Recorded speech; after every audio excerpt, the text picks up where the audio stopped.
तर चला, नमस्कार मित्रांनो, वेलकम टू न्यू ब्लॉग. तर कालच्या ब्लॉग मध्ये तुम्ही बघितलं असेल तर आपण वावरामध्ये किन्नी लावत होतो. तर आज पुन्हा तेच काम आहे. तर अर्ध लावलं मम्मीना किन्नी गवत, आणि आता मला पण त्याचे तुकडे तुकडे करून पसरून द्यायचे. म्हणजे मग मम्मी लाईट आली का 12 वाजता पाणी देऊन दाबून टाकीन त्याला. तर चला आता निघूया तिथंच तोडायला. हे बघा, पलीकडचं झालंय तर इकडच्या वावरातलं बाकी फक्त याला नीट करावं लागणार आहे अजून. लपडायचे कपडे. चलो बाई, सत्य. तर तुम्ही बघू शकता अशा प्रकारचं वावर बनलेलं आहे, आणि हिल्ली पण अशा प्रकारची मीना लावून दिलेली आहे. ह्याच्यात दाबून दिली पायाने, पाणी घातलं आधी, नंतर आम्ही इथं अशा दोन दोन लाईन ना ठेवलं होतं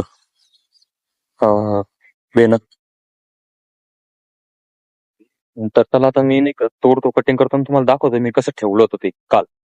इकडं 2 लाईन बाकी आहे अजून, आणि पलीकडचं वावर बाकी. तर तेच करू आता. चलो तो सुरुवात करते. ये देखो भाई, ये ऐसा जुगाड़ करना पड़ता है ये ऊन से बचने के लिए. ऐसा जुगाड़ करने पे ऊन तुम्हें कोई भी डैमेज नहीं कर सकता. तो ये देखो, ऐसे मैं बारीक बारीक ये कर रहा हूँ. तो चल रहा है काम.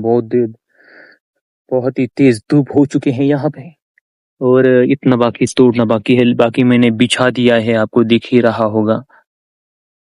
ये देखो, चलो तो काम पूरा करेल. मी आलो होतो घरी आलो आणि आंघोळ केली आणि बाजारला चाललो होतो.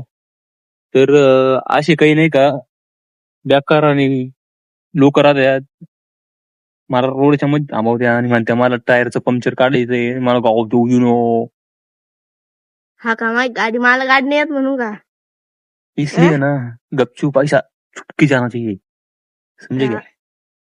ते मम्मीने थांबवलं म्हणून नाही तर ना तू गेला असता तरी कळलं नसतं मला. पंक्चर पण काढता येत नाही काय. बरं चला निघूया आता. तर बाजार झाला आपला.